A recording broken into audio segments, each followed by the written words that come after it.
हर बार police प्रशासन द्वारा हमें रोका गया और भेड़ बकरी की तरह बस में भर करके हम लोगों को धरना स्थल में ले जा करके छोड़ दिया जाता है।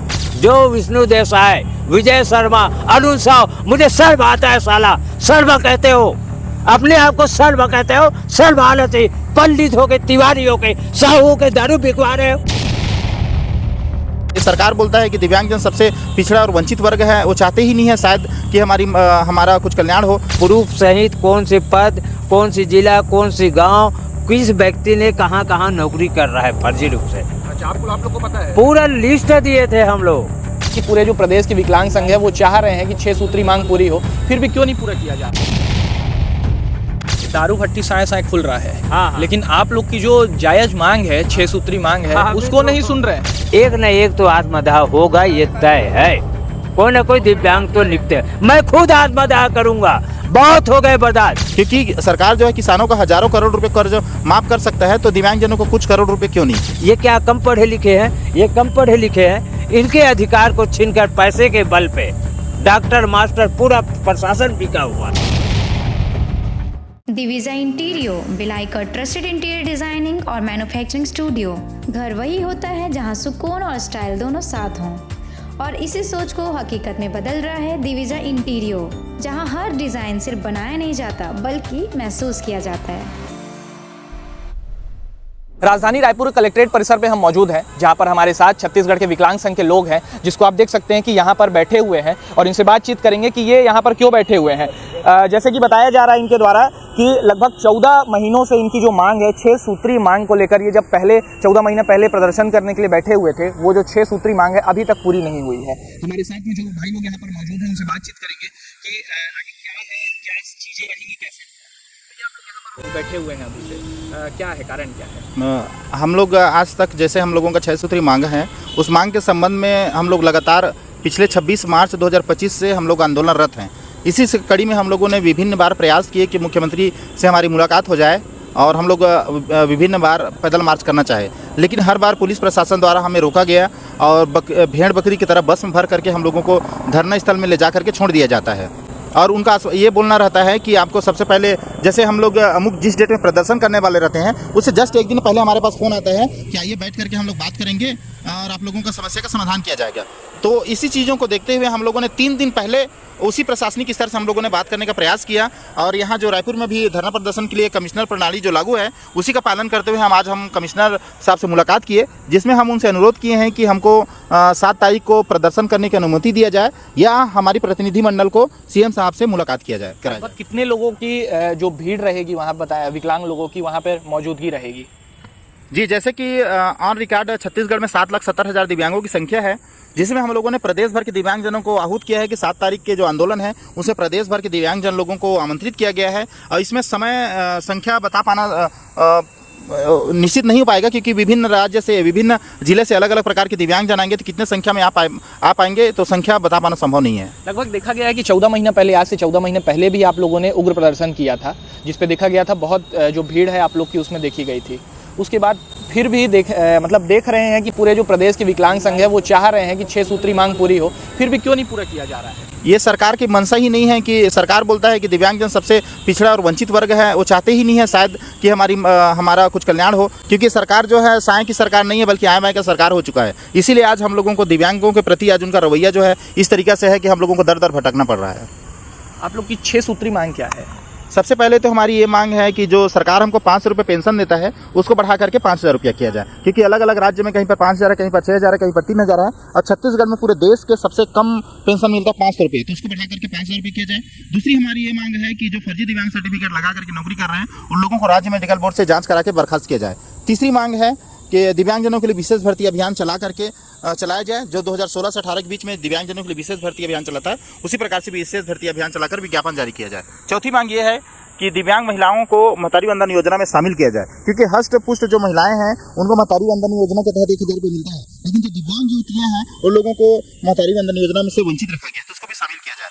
चौथा मांग हमारा ये है कि जो दिव्यांग अधिकारी कर्मचारी हैं उन लोगों को पदोन्नति में 3% का आरक्षण दिया जाए। जो सेंट्रल में ऑलरेडी लागू है, परिपत्र जारी कर चुका है, उसको राज्य सरकार पालन नहीं कर रहा है, उसको पालन किया जाए। और लास्ट हमारी मांग ये है, कोरोना काल के पूर्व जो हमारे दिव्यांगजन जो लोन लिए थे उस लोन को माफ किया जाए, क्योंकि सरकार जो है किसानों का हजारों करोड़ रुपए कर्ज माफ कर सकता है, तो दिव्यांगजनों को कुछ करोड़ रुपए क्यों नहीं। इस तरीके से हमारी 6 सूत्री मांग है, जिसको लेकर के लगातार हम लोग पिछले 26 मार्च 2025 से आंदोलनरत हैं।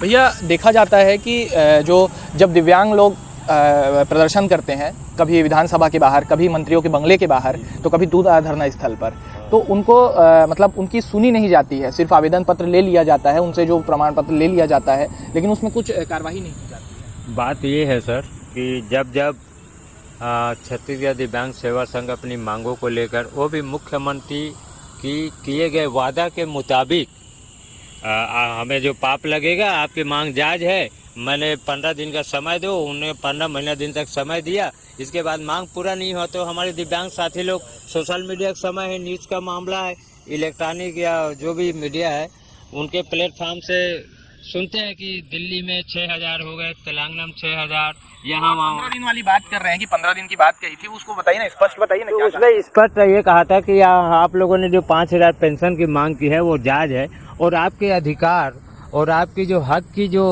नौकरी जो है, जो फर्जी दिव्यांगता प्रमाण पत्र बनाकर नौकरी कर रहा है, तो ये तो गलत बात है। हो सकता है पूर्व सरकार या हम लोग ध्यान नहीं दिए होंगे, करके हमने लिखित में प्रूफ सहित कौन से पद, कौन सी जिला, कौन सी गांव, किस व्यक्ति ने कहां कहां नौकरी कर रहा है फर्जी रूप से। अच्छा, आप लोग को पता है? पूरा लिस्ट दिए थे हम लोग, पूरे छत्तीसगढ़ का, खास करके मुंगेली, झोला, इधर बहुत सारा गांव है जहाँ एक सरगना चलता था, आज भी चल रहा है, ऐसा नहीं है। सरगना गुलाब सिंह राजपूत है। मेरे राजनांदगांव में अभी विकास लाटा को शिक्षा अधिकारी वो बचा रहा था 5 लाख रुपया लेकर, लेकिन हमारे संघ के माध्यम से उनको 2 बार निलंबित करने के बाद आज उनको सस्पेंड करना पड़ा, नौकरी से बर्खास्त करना पड़ा। ऐसे ऐसे यहाँ सरगना छत्तीस नायब तहसीलदार, डिप्टी कलेक्टर, अब क्या बोलूँ सर, ऐसे लोग हमारे दिव्यांग, ये क्या कम पढ़े लिखे हैं, ये कम पढ़े लिखे हैं, इनके अधिकार को छीनकर पैसे के बल पे डॉक्टर, मास्टर, पूरा प्रशासन बिका हुआ है। तभी तो 187 लोग यहाँ नौकरी कर रहे हैं। आज भी शासन को बताने के बावजूद भी, राज्य मेडिकल बोर्ड को बताने के बावजूद भी, शिक्षा विभाग को बताने के बावजूद भी आज भी सही तरीका से इस पे अमल नहीं किया है सरकार। इसलिए लेके आए उनके भाई भतीजे लोग वहाँ ये धंधा कर रहे हैं, और वही लोग कमा रहे हैं, वही लोग लोगों को लगा रहे हैं पैसे के बल। बस यही है, बस यही है सर, पूरा सिस्टम वही है। इसका विरोध किए हम लोग। भाई 500 में क्या होता है, सब महंगाई जमाना है, तो इसमें 5000 कर दो, सभी जगह कर दिए। यहाँ लोहा, खनिज संपदा सब कुछ है, इसमें कोई कमी नहीं है। फर्जी नौकरी में बीपीएल की बाध्यता के कारण कई लोग भूमिहीन है, गरीब है, उनको दे दो। ग्राम पंचायत का प्रस्ताव पारित कर दो ना, पंचायती राज अधिनियम में ग्राम सभा का प्रस्ताव सर्वमान्य है। वो अगर कही देता है ग्राम सभा की ये देने योग्य है, उनको दो। जैसे आवास को दे रहे, बाकी योजना को दे रहे, तो पेंशन देने में क्या तकलीफ है। इन सब मांगों को लेकर हम लोग ये सब कदम उठा, लोन लिए हैं सर, दिव्यांग लोग लोन को कोरोना काल के दारू भट्टी साए खुल रहा है। हाँ। लेकिन आप लोग की जो जायज मांग है, 6 सूत्री मांग है, उसको नहीं सुन रहे हैं। भट्टी के मामले में तो मैं क्या बोलूं सर, 80 रुपया के जो दारू है ना, उनको भट्टी में देना बंद कर दिए हैं। क्यों? और अच्छा, छत्तीसगढ़ में 16 रोमियो और क्या क्या आता है एक तो पता नहीं क्या क्या होता है सर, मुझे पता नहीं, लेकिन मिली जानकारी सूत्रों के मुताबिक मैं सुना हूँ, रोमियो सुमो क्या क्या आता है वो गांव गांव में मिल रहा है।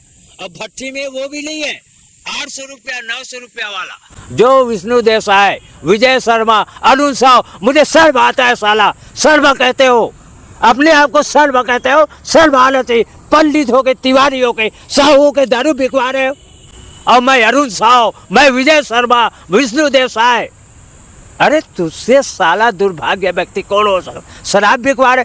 मैं मानता हूँ पूर्व सरकार भ्रष्टाचार था, उनने खाया पिया, राइट किया, लेकिन शराब प्रेमियों को तकलीफ नहीं दिया था। लेकिन ये जो खुद बरान पीते, वही बरान छत्तीसगढ़ वासियों को मजबूर कर दिया। आज भट्टी में 80 रुपये के बजाय 800 को ले रहे। तो आप लोग अपनी मांग के लिए आए हैं कि दारू भट्टी? नहीं सर, ये तो एक सुशासन की बात बता रहा हूँ। हम लोग पिछले साल भी सुशासन चला, विधानसभा भी चला।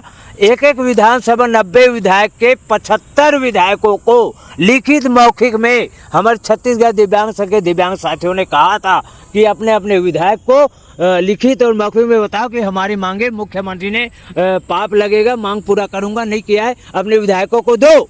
हमारे दिव्यांग साथी ने दिया भी, सुशासन में भी लगाए थे कि हमारे मांग ये है। मांग कहाँ सुशासन, किसी पर लेटर नहीं आया और मुझे नहीं मिला, इसको नहीं मिला। हमारे प्रदेश के अध्यक्ष के पास तो एक कमेंट आता कि आप लोगों ने सुशासन में ये लगाए थे, 6 मांग है भैया, आपका 1 मांग हम पूरा कर रहे हैं।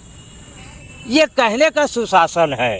परमिशन आप लोग जब जैसे मंत्री राजवाड़े के यहाँ किए, हाँ, उस समय घसीटा भी किया था, देखा गया घर से हाथ पर तोड़ा गया था। हमारे जो बहन लोग थे, हमारे वहाँ विधानसभा घेराव टाइम राजकुमारी का हाथ पैर और अजय कुरे के साथ रात में विदाउट ड्रेस में पुलिस वाले गए थे, रात में विदाउट ड्रेस में लाइन बंद कर दिए थे तूता में। ऐसे ऐसे हम लोगों के साथ जलील किया जा रहा है सरकार। आज भी वो क्यों कर रहा है भाई? हम लोग जनता नहीं है क्या? हमारा भी वोट तो मिला होगा।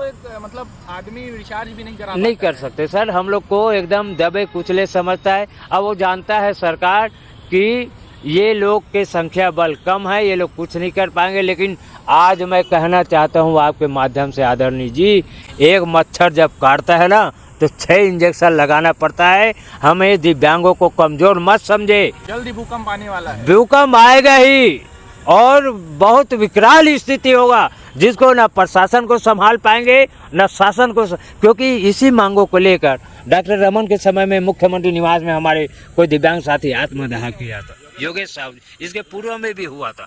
अब आगामी भविष्य में 7 मई तक सीएम हमसे बात नहीं करेगा, चाहे प्रशासन के माध्यम से हो या खुद हो या आपके माध्यम से, एक न एक तो आत्मदाह होगा, ये तय है। कोई ना कोई दिव्यांग तो निपटे है। मैं खुद आत्मदाह करूंगा, बहुत हो गए बर्दाश्त। मेरा बेटी 90% है, 1 साल हो गए। मैं भूमिका यादव के साथ मैं बोला था, पूरे बॉडी के साथ, मेरे बेटी को पेंशन दे दो जी, भूमिहीन हूँ। मैं खुद विकलांग हूँ, बच्ची है। समाज कल्याण विभाग कोई ध्यान नहीं दिया, जनपद वाले कोई ध्यान नहीं दिया, और लिपस्टिक और बैग और स्कूटी वाले के 1000, ये नहीं झुकना चाहिए। लेकिन घसीटते हुए अभी बस्तर का देखे हो सर, एक दिव्यांग महिला बाल्टी लेकर रोड क्रॉस करे तपती धूप में। ये है सुशासन, ये है सुशासन भैया। अब होगा तो उग्र होगा, आर या पार होगा, और सबसे पहले मैं आत्मदाह करूंगा अगर हमारी दिव्यांगों को मांग पूरा नहीं। मैं अपने बेटे को नहीं पाल सकता, कौन उससे शादी करेगा? कुंवारी है, नौजवान है। और ऐसे ऐसे मेरे जैसे कई एक दिव्यांग, कई एक उनकी पत्नी, उनके भाई, उनके हमारे जो बंधु हैं। कौन? उगता सूरज को हर कोई सलाम करता है सर, डूबता सूरज को कोई सलाम नहीं कर सकता। इतिहास गवाह है, हम लोग डूबने वाले लोग समझते हैं सरकार। हमें कोई नहीं पूछता, कोई सलाम नहीं कर। जय हिंद, जय भारत, जय छत्तीसगढ़। आप देख सकते हैं जैसे कि जो दिव्यांगजन लोग हैं यहाँ पर मौजूद हैं, और 7 मई को विशाल तरीके से धरना देने का वहाँ पर बताया जा रहा है कि वहाँ पे विशाल तरीके से लगभग हजारों लाखों की संख्या में दिव्यांगजन पहुंचेंगे मुख्यमंत्री निवास के बाहर पे, और अपनी मांग को लेकर, 6 सूत्री मांग को लेकर वहां पर ज्ञापन सौंपेंगे, और मुख्यमंत्री जी को कहेंगे कि तत्काल प्रभाव से उन 6 सूत्री मांग को लागू किया जाए। और खैर कब तक इन लोग बैठे रहेंगे अपनी मांग को लेकर? 14 महीने हो गए हैं, और आप डीएड वालों का भी आप धरना देख रहे होंगे, और आपको लग रहा होगा कि डीएड वाले वो बहुत दिन से बैठे हुए हैं, पर उनसे भी पहले कोई है तो दिव्यांगजन लोग बैठे हुए हैं, लेकिन उनकी ही मांग नहीं पूरी हो रही है, तो डीएड वालों की मांग क्या पूरी होगी? अब सरकार से ये सीधा सवाल है कि कब तक इनकी मांग पूरी करती है, और देखने वाली बात होगी कि क्या इस पर प्रशासनिक क्या इस पर कार्रवाई होती है, और क्या आगे जो 6 सूत्री मांग है इनकी पूरी होती है या नहीं होती है, या फाइलों तले दबी रह जाती है।